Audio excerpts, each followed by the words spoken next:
Assalamu alaikum, viewers of the Kibaro Network. We bring you news from Peter Gomez and Coffee Time with the Gambian opposition leader, Alhaji Ousainou Darboe, Secretary General and Party Leader of United Democratic Party. Mr. Darboe speaks about the unpleasant remarks that was given by the president a few days ago, and calling on United Democratic Party as a banner party, and also he stated the president was a product or is a product of a United Democratic Party. We made him who he is today, says the party leader and Secretary General of United Democratic Party, Alhaji Ousainou Darboe. For more details, let's get into the news. Good morning on Friday, the 31st of May 2024, last day of the week, last day of the month, and live on West Coast Radio in the Gambia. This is a special edition of Coffee Time with me, Peter Gomez. My guest needs no introduction, and his presence is so special that not even the historic criminal conviction of Donald Trump is big enough news to make it onto the program. This morning is all about a criminal defense lawyer Trump would have done well to hire perhaps for his hush money trial. It's my pleasure now to introduce Alhaji Ousainou ANM Darboe, popularly known as Lawyer Darboe, the Secretary General and leader of the United Democratic Party, UDP. Alhaji Ousainou, thank you very much for joining us this morning. Thank you, Peter, for hosting me. It's not been a particularly happy month for you with the tragic loss at the beginning of this month of your daughter Fatu. We've already conveyed our sympathy and condolences, but allow me to renew them this morning and also pray that her soul be received in the highest heavens and the family be granted the fortitude to bear this great loss. Now, you suffered at the hands of the country's former dictator Jammeh. You feel you were robbed at the last presidential election, and recently you were mocked by your new nemesis, President Barrow. Yet, Lawyer Darboe keeps going. What makes Lawyer Darboe tick? It's the belief in my convictions that what made me take on Jammeh still exists. So I should really not relent until I really achieve what I've always believed that this country deserves. So that is what keeps me going on. Mm-hmm. In his defense, you could say, well, Jammeh killed, I haven't killed yet. Yeah, Jammeh killed, I have not killed yet, but he really threatened to put this country into chaos. I'm sure we'll get into detail. Now, every year, the President Barrow, makes a State of the Nation address in Parliament, in which, so far, he has only painted rosy pictures of the country. What would you say is the state of the Gambia today? Well, the state of the Gambia today is really one of misery. It's really in a terrible economic situation. It's certainly a country where we just pay lip services to things that we wish for our country. We do not really give a proper picture of what is happening in the country. And I believe it behooves any leader, really, when addressing an institution like the National Assembly, to give them the actual situation. You just don't paint a picture of you that is rosy, that is glowing. Give the other side of the picture too, so that those people who are engaged in the National Assembly can also participate meaningfully in the discussions and deliberations of what you have brought before them. But you shouldn't just pick on what is good and leave out what is bad. I mean, what I find singularly absent from the president's addresses, whether it's in National Assembly or other gatherings, is his reference to the issue of corruption. He avoids it like plague. And I think that is an issue that is eating into the fabric of our society. And any leader should really address it and acknowledge that, look, it exists, and let us all get together and work hard in order to reduce it. You may not be able to eliminate it, but let us work hard so that we can reduce it. His information minister, the new information minister, Dr. Ismail Cisse, while acknowledging that poverty is on the rise, refutes claims that corruption is contributing to deepening poverty in this country. Well, with respect to my nephew, the Honorable Minister, that is his view. But again, views change. Maybe a few months ago, that was not his view. So really, and of course, you can defend government positions, but also acknowledge things and say, look, we acknowledge this, of course, but these are the efforts that government is doing to ameliorate the situation. You can't deny the fact that corruption is causing havoc in this country.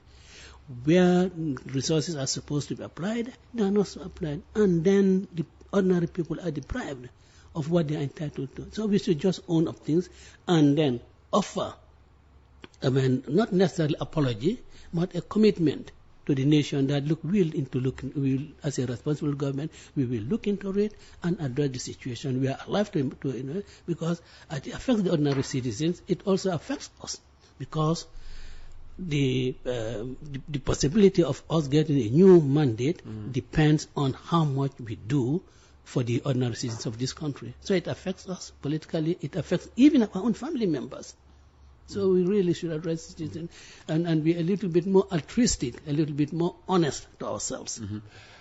The effort to combat poverty, it would seem, is centered in the office of the Vice President, because recently there was a press release that $8 million was distributed to vulnerable families, and the coordination was in his office. Was this the case when you were Vice President? Because you have been Vice President before. Yes, I've been Vice President for a few months. Let me say that when I was Vice President, the Women Entrepreneurs Fund, I pushed for it, because that time, if we didn't have it, in that budget year, we are going to lose it to next year, and I had to put enormous pressure on Mambure Njai to make available the former finance minister, to make available the counterpart funding. And I was happy that Mambure really cooperated and made sure that the counterpart funds were available. And I thought that really the women of the Gambia deserve more. But if they can start with this, I think that was really good. So certainly, yes, we did that.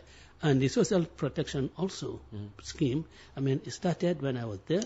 And certainly, we think that these were geared towards ameliorating the problems, and the horrible situation of the ordinary people in the country. Yeah. Before being Vice President, you were the first foreign minister in a new Barrow administration. Looking at what is happening now, at our embassies around the world, how do you feel? First you had the United States, then Cuba, now we're hearing Mauritania, we're equally hearing Saudi Arabia. Well, I think it depends largely on the selection of the individuals. I made recommendations to the President for appointments of ambassadors, and thank God, I think the people I recommended really deserve the position. Who can compare the current ambassadors to Chill Blaine, an accomplished and a consummate diplomat? Ibrahim Ndur, Ibu Mane, Bunjak, he was permanent secretary, Foreign Affairs. Ahmad Tal, he was permanent secretary, local government. And Juara, he was ambassador at one time in the Jamia regime. So we selected people that we thought we have men of quality, men who would really represent us properly in any international forum. And I'm happy that none of the people that I selected, I in fact recommended, I'm happy that none of them have fallen into this. The gentleman in the United States, I think the deputy ambassador, honestly, Peter, I tell you, I cannot tell you whether he's tall or he's short. I cannot tell you whether he's fair in complexion or he's black. I do not know him. I just know the name Sauce. I don't even collect the first name. He was selected on some other criteria, not certainly on ours. But for us, as foreign minister, then I think people of those level should be career diplomats. I do not believe that you should just pick up politicians and put them in those positions. Or ex-military officials. Or ex-military officers. In fact, I do not believe that the Minister of Foreign Affairs should be a dumping ground for the unwanted people. Is that what you think? The Ministry of Foreign Affairs has become a dumping ground? In fact, it has become a dumping ground for really people that are not wanted. May God have mercy on him, Mr. Dauda Fadera. There was an issue with one of the staff of one particular embassy, and I wrote a very strong letter to the Secretary General, which of course in response to certain issues, and he said, Honorable, no, this language is too strong, let's soften it. But I was saying that, look, when decisions are taken, decisions will be taken. You don't take a decision today and tomorrow you rescind it because of some pressures, because of some influences. I don't think that's a proper way of running government. But he said, look, Honorable Minister, you are right, but then this is not the language you should use. But of course, maybe I was being loyally that you just say how it should be said. You said in answering the opening or second question that the National Assembly should not just accept the President telling them what he chooses to tell them. Don't they have the responsibility to summon him back to ask, the uncomfortable questions, especially on corruption, as you point out? Well, yes, they have, but the President has the option not to attend. He has that option. Yes, he can't delegate the Vice President. In fact, the Constitution so provides that matters that relate to the presidency and when there is need for him to answer any question, the Vice President should do so. And I think it happened in the last legislature. There was a demand for the President to appear and address certain issues. And I think the Vice President, Dr. Issa Toure, made the appearance. And it's proper, it's constitutional. But then if the President wishes to do so, and I think it will be a good practice, so that you interact with the legislature. I think it will be a good practice. The only caveat I would have is that when he so appears, members of the National Assembly should know that he is the President of the country, he is the head of state, and he should be given the utmost respect in the way he is addressed, what type of language is directed at him. That's the only caveat. Otherwise, I think it will be a good practice. Well, he's been out and about, touring the country and making declarations, some of them directed at you personally, others directed at your party and possibly supporters. Let's listen to 3 clips that I played to the Information Minister on Tuesday, and he gave us his own interpretation of what the President meant.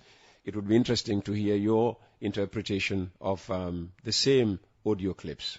ni kira politician no foy hañi de mo ne so nek politician fo gagne politician do diamo to jang mo ne amna politician ko fi waxo ako nga politician on me alon ko me man so na do kulal me alon ko mo ne politician ni fi wax mo ne kan na do ko le saboté ni kan oppose ako ñante baylale ako dol kan nendi rol ke ñanta wulale ngalo wol beto mba falale ko na man sakunda kono ni sobita momola me ala be spotation wala murul la koma be bayla le na yasrada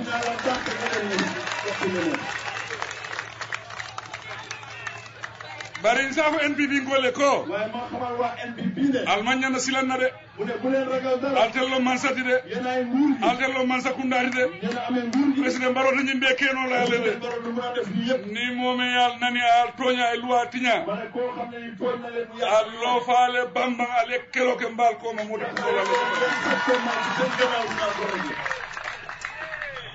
There have been several interpretations of that.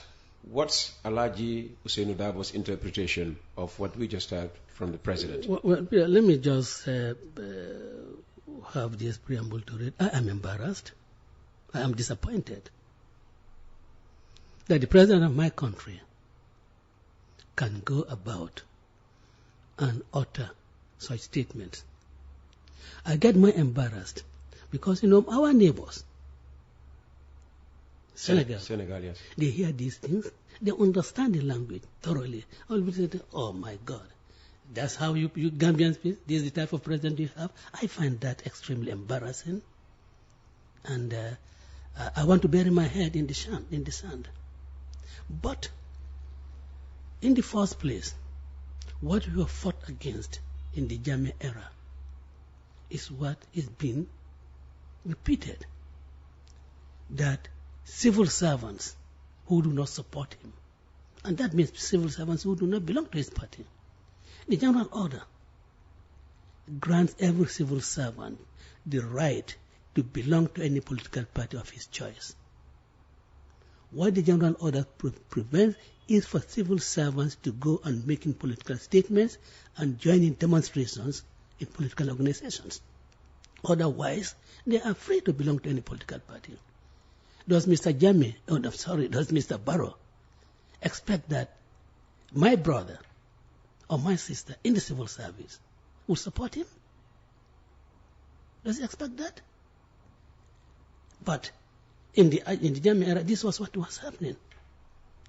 What I find disappointing is that the man who has been entrusted with the responsibility of ensuring that there is stability in this country, that citizens are law-abiding, that no citizen will resort to self-help, will just invoke the law in support of whatever you want to do, can ask his people, stand up and fight. I think he is preparing the ground for a violent election period. Oh. I think that's the ground he is preparing for. After all, if I say itamumo kuntambaliti, you think that's an insult. And then you stand up to fight. And I hear the Honorable Minister saying that, no, what he's saying that, that you should go to the law. That's not correct. Anyone who understands Mandinka will really know that. Allo alekelo. Malkoma. He's really saying that, look, fight on. Go on, fight. You have my support. I am the president of this country. He had said that he owns the police. He said he owns the army. He owns everything in this country. Infatuated. And that is this level that Jammeh got into. That state of infatuation. Mm-hmm. And it's the same thing with him. Mm-hmm. And I think it is really a horrible thing. And let me also add that even if the twisting they want to do, with all their verbal gymnastics, if you say, I'm behind you, and as the minister says that, no, that the law would be on your side, I'm saying that the president is saying that you do whatever you want to do. If you go to the law, I am there. I will tell the magistrate and judges to do what I want them to do. Can he do that? But I'm saying that is what he's saying. Yeah. But in legal terms, can he do that? Well, he shouldn't do it. Okay. All right. Let's listen to another one. I mean, in fact, this, I think, generated more controversy than the one we just heard. Contracto me bunyin lo. Mbari ma Sehu Barrow. Nyine mala biro saba nyamote amen lo. Mba tentula baake mba jayila baake. Because ay biro men lo ni momo futa jam. E balon na kafa ko londri kenno wala londi ado ay ngani yo do ko ay wala kiji. Anno fen na jam fanan. Abe lala nyina ko na parti o serious parti lom de la parti. Ndel manke o bana parti o tide. Nga dol jele biro do lota dula do. Ni ajube kamera nar bi di gol. Bari na fo mo lele de. Amiro nyaawo nya naro le bela man naji. Bari yin bumo. Yin nar bi di gol nga kilindi de. Ya lumo lola le koy ba yella. On the 11th of May koy ba yella wonna. Bari ya ba yella folo bi do nara mo le kere folo. Ngame na kibaro le mo ko badu folo ngate ku folo. Ya ni dara ko mola.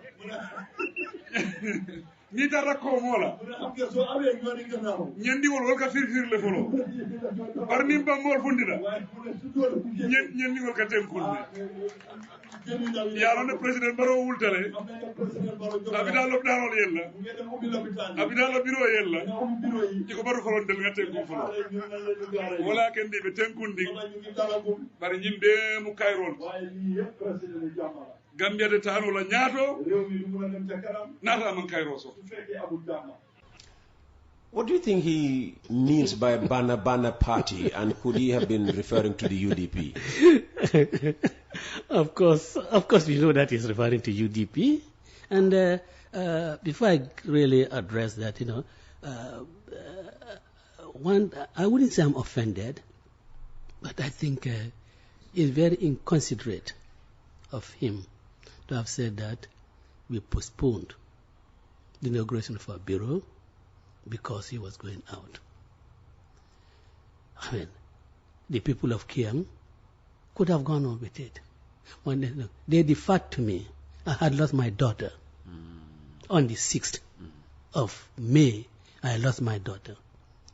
And this bureau opening was scheduled for the 11th of May. And the Gambians being what we are, and the United Democratic Party membership, with that great deference for me, and being in sympathy and grieving with me, said that we should postpone this until after the burial of your daughter, and then in fact your grief would have reduced, and that's very human.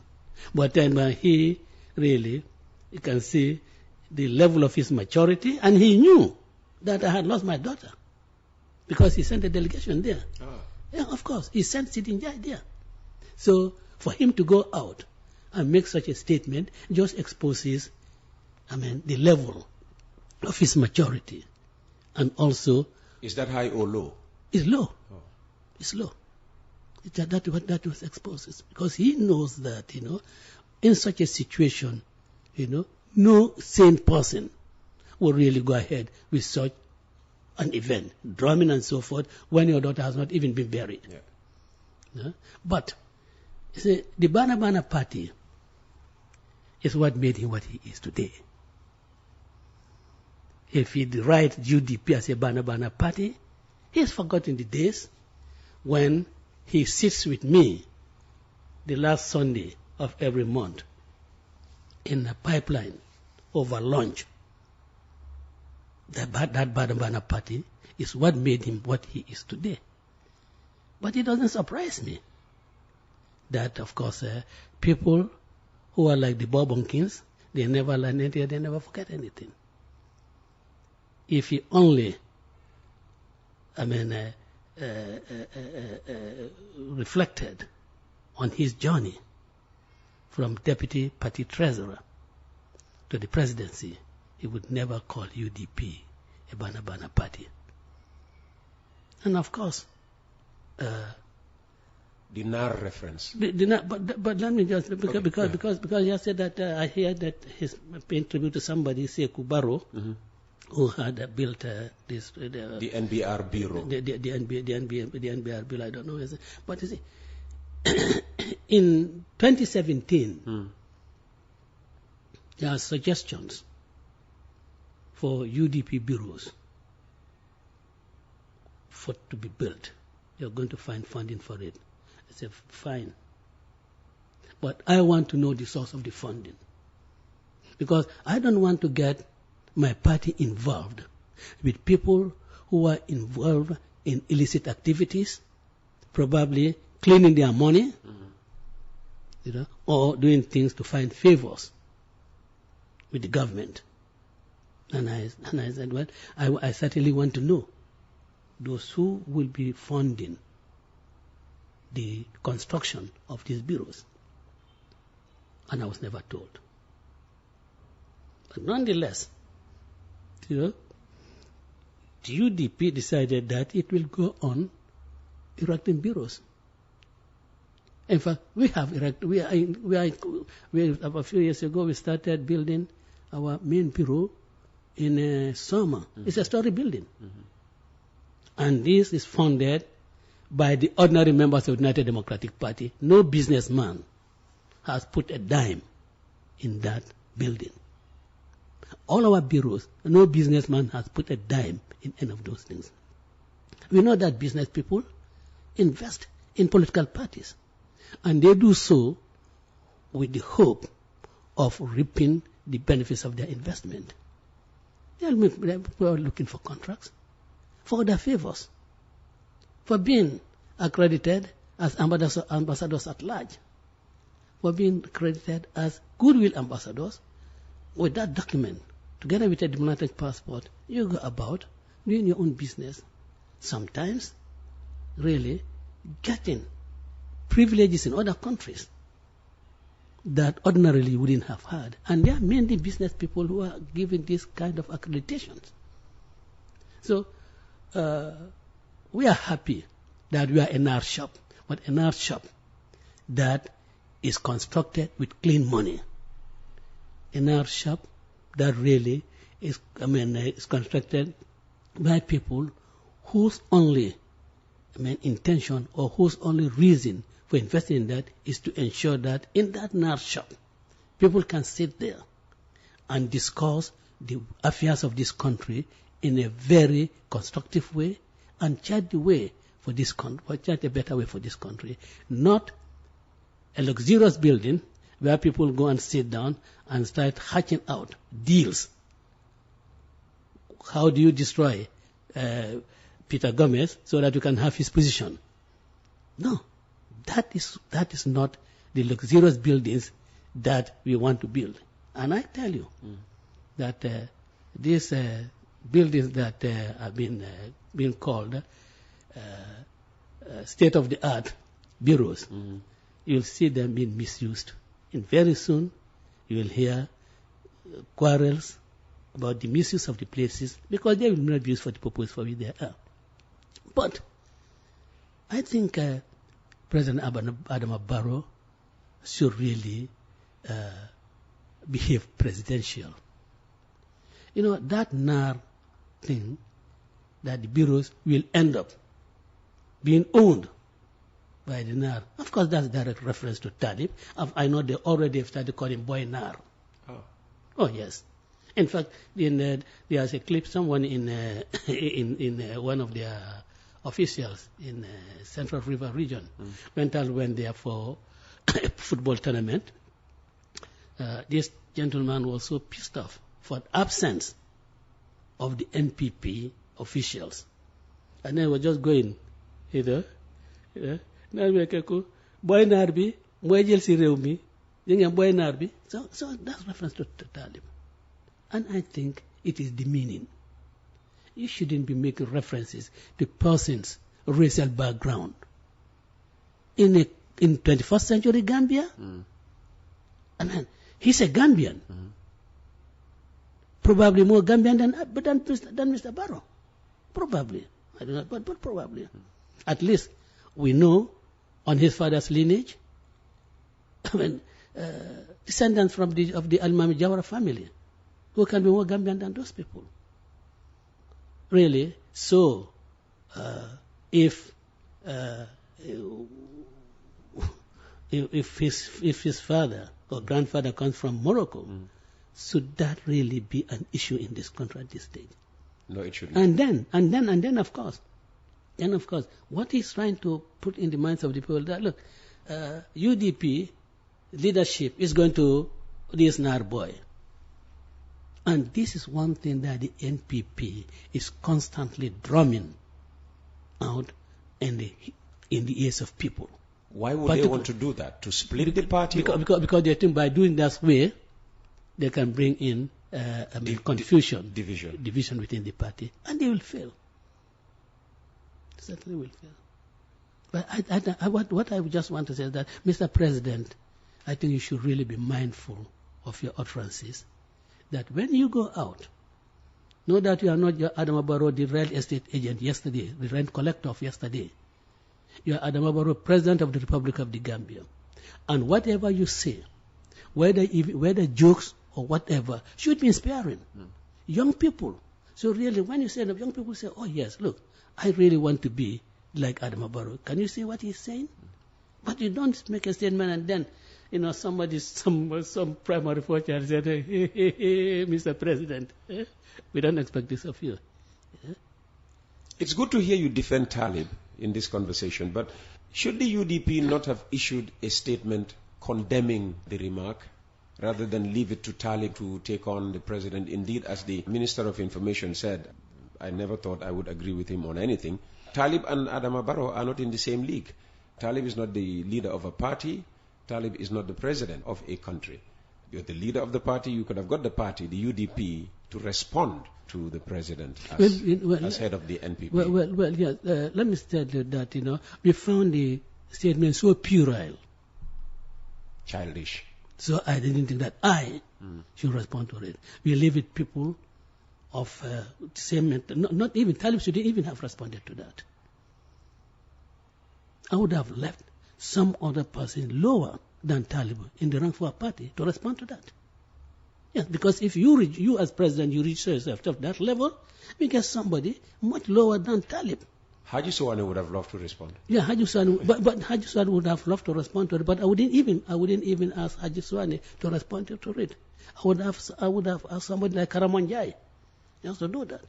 Because if you reduce yourself to that level, we bring people, of that level to you. Okay, let's hear the final clip, and this remark was aimed at you. Amamme bake ngam fama ma be diamula ako Gambia keda fail state leti ako because ferio man soto oto nyomi ngolni bari ngol wol nyanta fala president Barrow bari ngafo fama e ko ngalo ne akebaro le sai ngamo ala netwo ko nyi sai ngabukata ma bake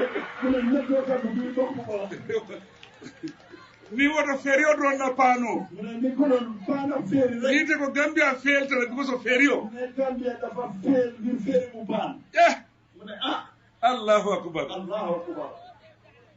bari safa ko waye ñu wax ko ne nga ferio wulindi le de e ka fi feri bi de wot mo ferio aka wala wala ke silo ka feri wal awala dan am say ko 16 minutes aka wala ke ay cross ay fudanaari anu be feri do fana dala kan de ñil be mu machine ko be mel posé la de manda woto a ko mo ñen jiso bondile nga feri kutas fula fana naati dol fana naati ka melo ko fana be kala solali amna yeneen ñaari feri be fekk ñoo indi ñu nekk solal ibe kala solal ti de solal tangori no asike feri naaniti bare bela fila ala sendeno withdraw. Are you ready to withdraw your statement? I think he knew that he was making that statement, but he knows that I will never withdraw that statement. But Peter, again, President Barrow, really, I think his utter statements without really knowing what the repercussions or what the meanings are. But first, let me say that where he says that my network your failed. Network is gone. Yes. He doesn't even have a network. at least I have network that failed, but he doesn't have network at all. So that is why he's making such utterances. If he did, he would certainly not be making such utterances. But I'm happy that because of those utterances I made, he got angry because I couldn't comfort her. He got angry and got two ferries. So I'm going to make more of these statements so that he can get annoyed and do the right thing. Maybe if I didn't make that statement, they wouldn't. I don't even know whether it's true because I want to see it.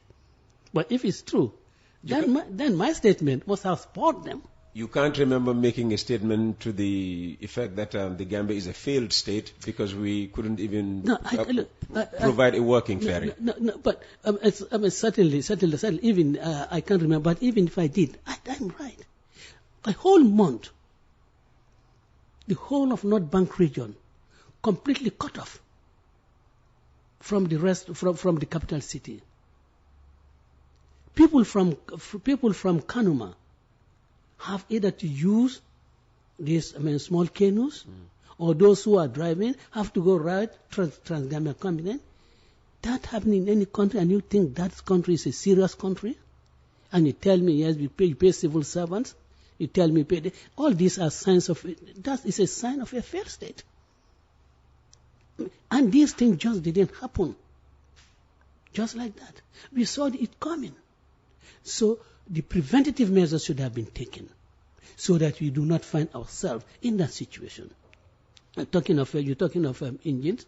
You know that these ferries, we are running on all engines. You should really have, taking the necessary measures to ensure that you have the engines in place so that if they say, in fact, you don't even have to wait for them to really grind down before you change them.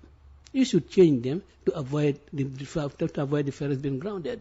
So I think he has. He was talking with his tongue in his cheeks when he said he should apologize. I don't think he's serious about that. But President Barrow should really face the country and really do the serious and do the needful. Going out there and making these scornful statements is not what is carrying this country forward. In fact, it's what is causing further polarization in this country. You can't treat me with scorn and contempt, and then you expect that you'll have handshakes with me. Not at all. Not at all. Well, in making the statement also, he made reference to your age, and issues have been made about your age going into the 2026 election. Why do you think your age is causing such concern for some? Well, it's not my age that is causing them concern. It is Usainu Darboe, the personality of Usainu Darboe. It's not my age. Why is the personality of Usainu Darboe causing them concern? Because that Usainu Darboe's position within the country, is what is really a threat to them. So it's not the age. But Peter, the profession I belong to, legal profession, you have to be sharp-minded. True. You have to be able to think fast on your feet. True. And at my age, alhamdulillah, I still think fast on my feet. So what do you need? An agile mind, not I don't. Youth. I think I have the greatest respect for the Gambian youths, but then not those in the category of President Barrow or those who think like President Barrow, because it shows some lack of maturity. And I'll tell you something. Perhaps I read a study about an opinion of some physicians that from age 50 to 60 you are okay, but 60 to 70 you are better. I'm in that bracket now. And above 70 you are the best. Wow. Yeah, you are the best. Can't believe that it's already 8:46. Yeah, this is going so well. I'm so enjoying it. Let's start taking text messages for Alhaji Usainu Darboe. Good morning, Uncle Peter. Please kindly ask your guest about the deportation of our brothers, which they said he signed during his tenure in office. Let's put this to bed once and for all. Well, Peter, I have said this time and again that this is malicious propaganda. First, they had said that it was when the German ambassador, the German president came to the Gambia, that I signed that deportation agreement with him. And lo and betide, when the German president was here, I was in Abidjan with Her Excellency Madam Fatoumata Tambajang Jallo Tambajang, attending the OIC, I think, high-level meeting. I was not in the Gambia. And afterwards, they turned around and released a video clip showing my Fati and Ambassador Lajos signing an agreement. So, and I've challenged them, look, you produce the document. As you said, my nemesis, I was in government. Let them produce the document. I have never signed any deportation agreement with any government or with any other institution. I have not. Hi, Peter. Please ask Honorable Usainu Darboe if he agrees with the dictates of Code of Conduct for the Civil Service, which requires civil servants to, quote, demonstrate loyalty to the government of the day and to the country, and to serve with efficiency and industry, and to perform tasks honestly and conscientiously. This is in connection with the statement President Barrow made in the dismissal of non-loyal employees. We were just listening to it that there are people in the service sabotaging the government. Well, yes, Peter, nobody can question the fact that, civil servants must be loyal to the government. But being loyal to the government doesn't mean you should be loyal to the ruling party. And this is the distinction. In fact, President Barrow says, they do not support my party. So, the questionnaire, the person who asked the question, yes, civil servants must be loyal to the government of the day. But there is no obligation on any civil servant to support the ruling party. And this is what President Barrow wants, that every civil servant must support the NPP, and they will not. The GO, as I said, allows every civil servant to belong to a political party of your choice. Our constitution, which guarantees freedom of association, allows any citizen of the Gambia, including civil servants, to belong to any political party of their choice. But belonging to a political party of their choice doesn't mean that it has to be the ruling party. What's your opinion on the Gambia's hosting of the OIC? Did we do a good job? Did we do a poor job? What? Well, I think it was a great honor. And I don't know who I spoke to. I said, I'm happy that our president is now chairman of the OIC for the next 3 years. I'm honored that every Gambian shares in, and we can only pray and encourage him, really, to lead the organization for the next 3 years in a way that will make all of us proud that leadership was handed over to him. But Peter, I wasn't happy because the level of representation was so low. And one thing that I found strikingly disappointing was that even President Tinubu did not attend. President Tinubu does not only belong to this region, but he also the chairman of ECOWAS. And I would have thought that he, as chairman of ECOWAS, would at least have come around and give President Barrow company, not for a few hours, but for these 2 days of the meeting. And together with President Barrow, maybe they could share ideas how much OIC could be of assistance or could be of relevance to the ECOWAS region. I expected that, and I was disappointed that he didn't come, and that the others, heads of state, also, I was disappointed that they didn't come. Look, Peter, if you convene a meeting of the UN, the United States President doesn't attend, France, UK, Germany, Russia, China. I mean, you'd say that, but what General Assembly, what General Session is this? True. So really, with the OIC, I expected that shouldn't be a level ambassador.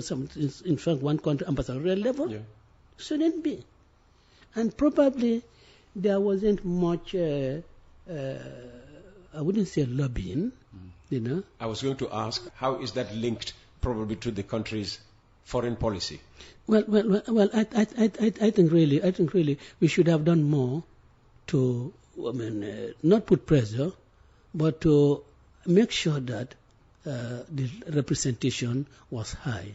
I agree that the foreign ministers really should have done. I don't know what he did.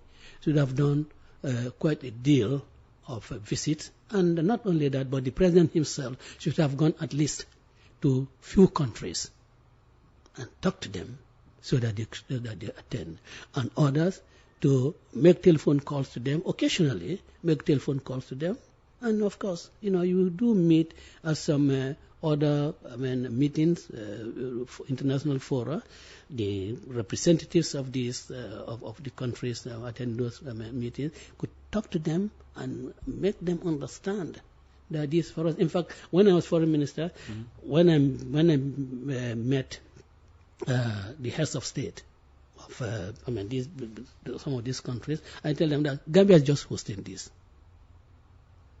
but it's not our summit. So if there are any failures, it's a failure of the entire organization. So you must stand by Gambia. You must do everything to support Gambia in the hosting of this conference. And I think we should just be drumming that in the minds of the people, so that I was happy that there was this by on the site, the investment forum. I was happy with that. Jointly organized by GAIPA. By GAIPA, I think that was good. Maybe there should be follow-ups of that. I don't know what GAIPA and others are doing about that. And what do you think of the use of resources to buy 100 cars, for instance? Well, I suppose it was all predicated on the level of representation they thought, that the number of people. But it was okay to buy the cars. Well, if all the people are come, but you couldn't say what number of people expected, whether they will have that. But I'm not sure whether really we needed to buy all 100 cars. Maybe we could have bought few, and then ask the NAR to increase the number of vehicles that was being lent to us. I think we could have done that. Yes. Please ask Mr. Darboe why the UDP fails to comment on religious intolerance towards the Christians, for example, the hijab issues in Christian schools, and refusal to allocate land for building of churches. Well, I'm not aware of any refusal of land being allocated for building of churches.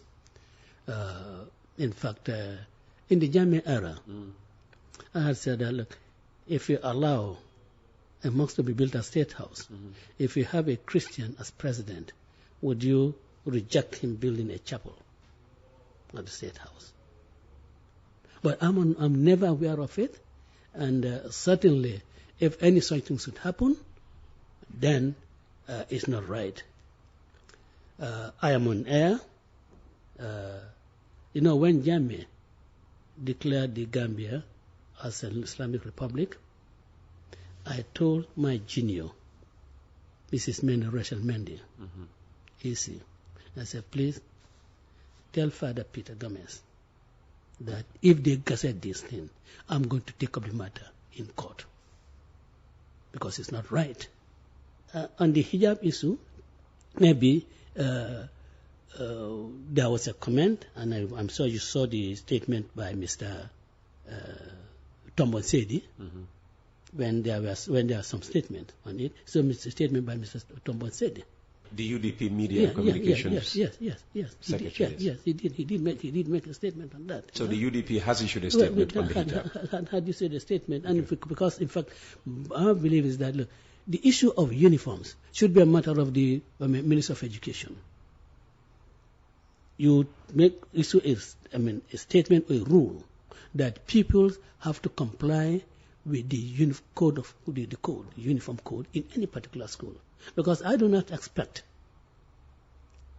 any Christian girl to attend Nusrat High School and not accepting to veil themselves. I do not expect that. So I do not expect also only one going to St. Joseph's, say that by hook or by crook, you have to put on a veil. That is not acceptable.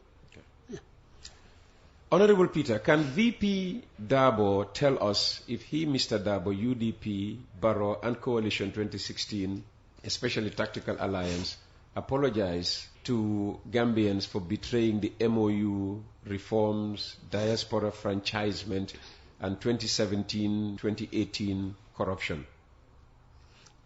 Loaded. Loaded, yes. Loaded. Well, I think the bedrock of that question is the MOU. Yes. I really want to really see that MOU on the coalition. I really want to see it. People make these statements. Even though you were in government, you never saw that MOU? No, I thought the argument was around: was it signed? Was it not signed? No. That's what I'm. Look, I don't even see the draft. That's what I'm saying. The MOU, because you will have to have an MOU before you get into anything. Look, Peter, I believe that I was of course away, at Mr. Jammeh's hotel, 5-star hotel, Sure. But I would have thought that they already had a template, the 2006 NAD Alliance, that document for agreement, I think, was you are just supposed to just take out that, put names of the parties, the date, change the date, and so forth.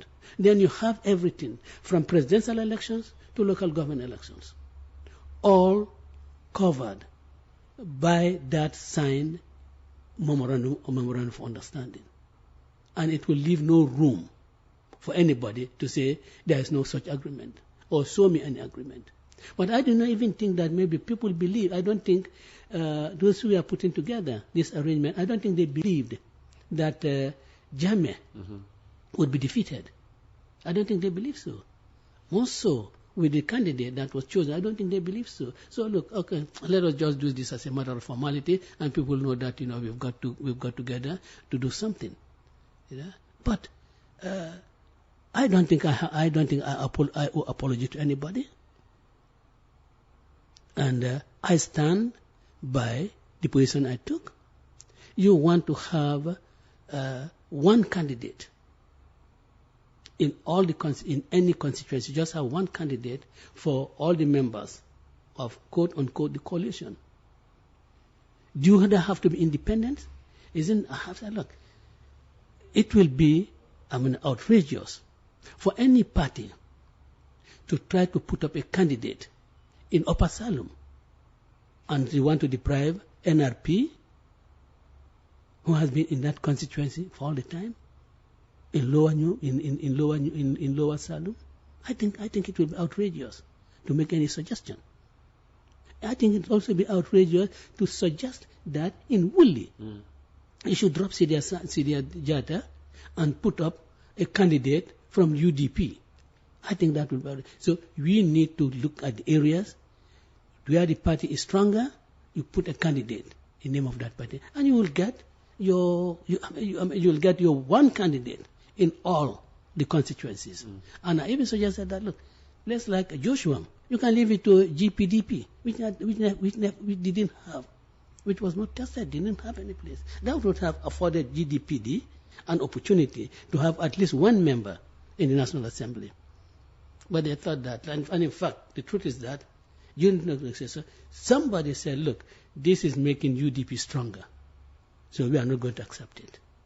I said, well, if you think it's making UDP stronger, and you also want to make UDP weaker, we'll also not accept it. We'll go for tactical alliance. Okay.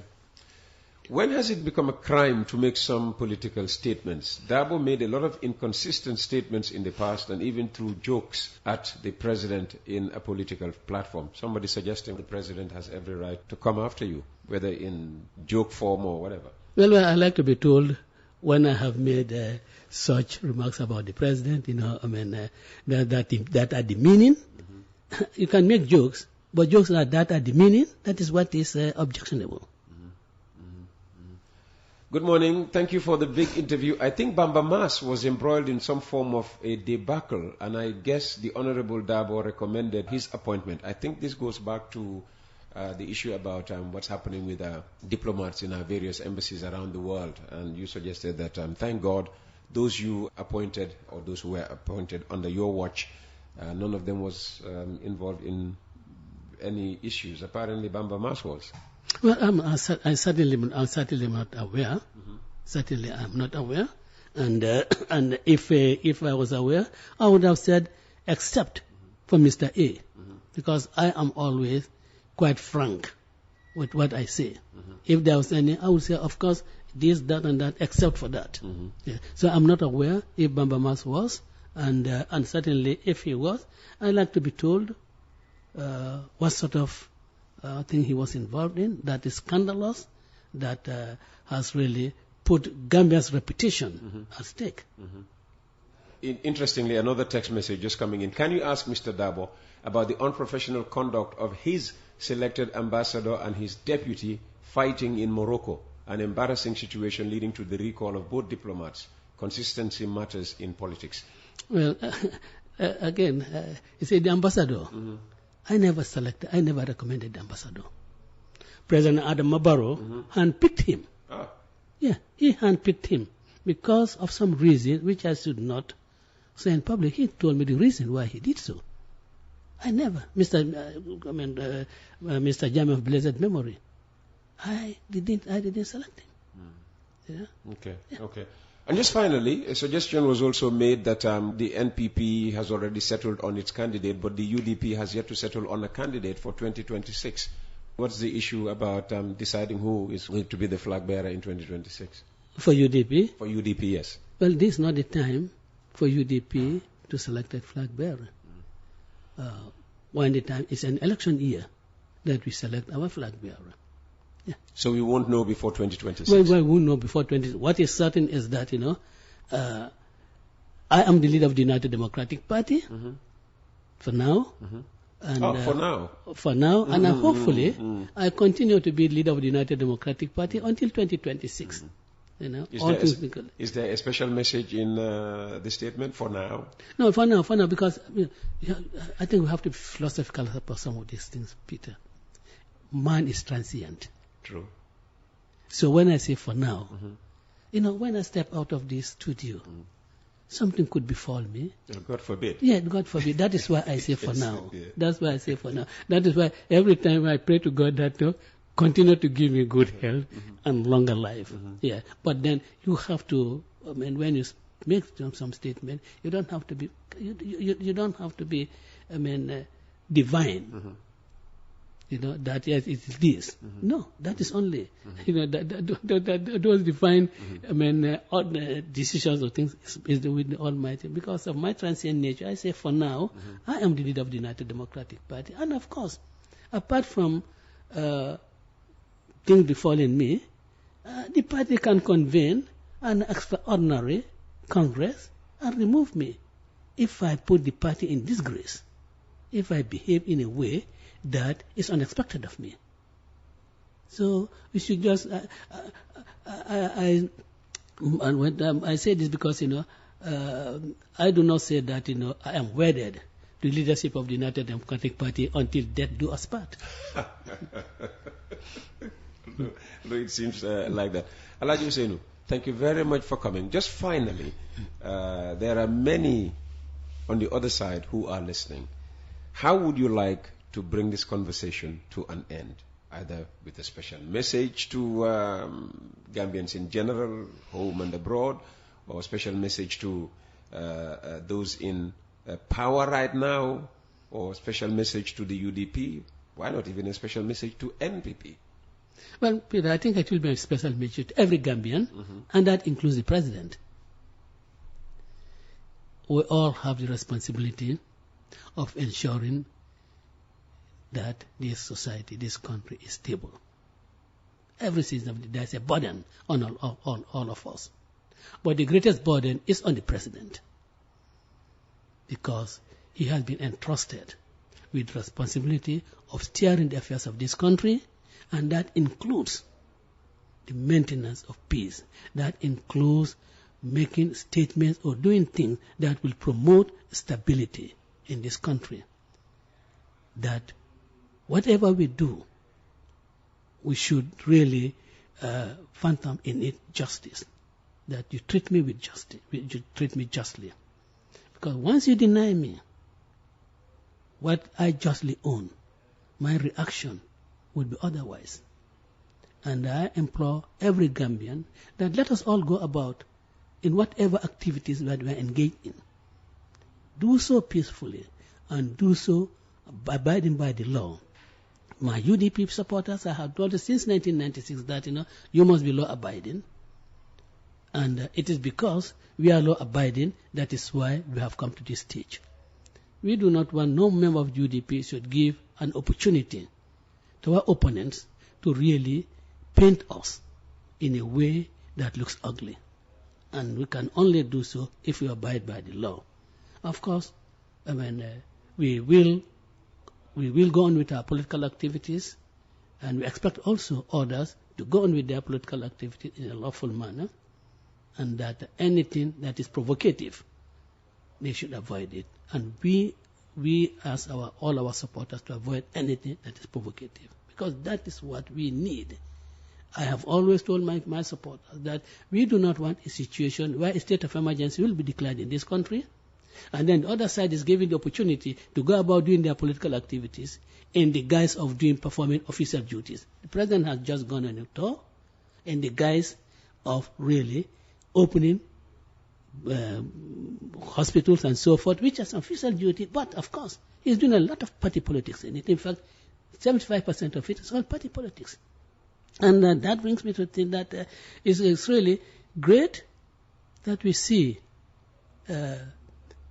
hospital, clinic or hospital in Farafenye named after Sheriff Mustafa Diba, one in Tumana named after Hassan Musa Kamara, two former vice presidents of this country, two great Gambians, two great citizens of this country.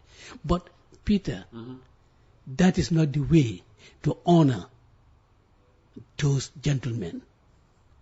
What they stood for, the values they stood for, that is what you should uphold. Naming buildings after them is just optics. The greatest honor to their memory is really to fight corruption. The greatest honor to their memory is really to fight corruption. The greatest honor to their memory is really to be of service to the nation. That is what would be the greatest honor to them. You imagine Diba when there was a debate in the National House of Representatives when he took on the government on the issue of corruption. That is what if the current government does that, they will do great honor to Diba. If you want to be of service to the nation like Hassan Musa Kamara, humble, and then be of service to people, then you will be doing honor to the country. Uphold the values. Uphold their values. That I think should be the greatest honor to them, rather than edifice to them with when you are engaged in things that really shake them in that place. Alhaji Hussainu, thank you very much for the honor this morning. And that brings our special coffee time with Peter Gomez this morning to an end. We thank Honorable Alhaji Hussainu Darboe, Secretary General of the UDP, who is also the party leader. Thank you, viewers of Kibaro Network. We've all heard what Mr. Darboe said, and it's very clear what he said. And he is right as well. We have not much to add on his statement because he has said everything. Barrow easily forgot, like Mr. Darboe said,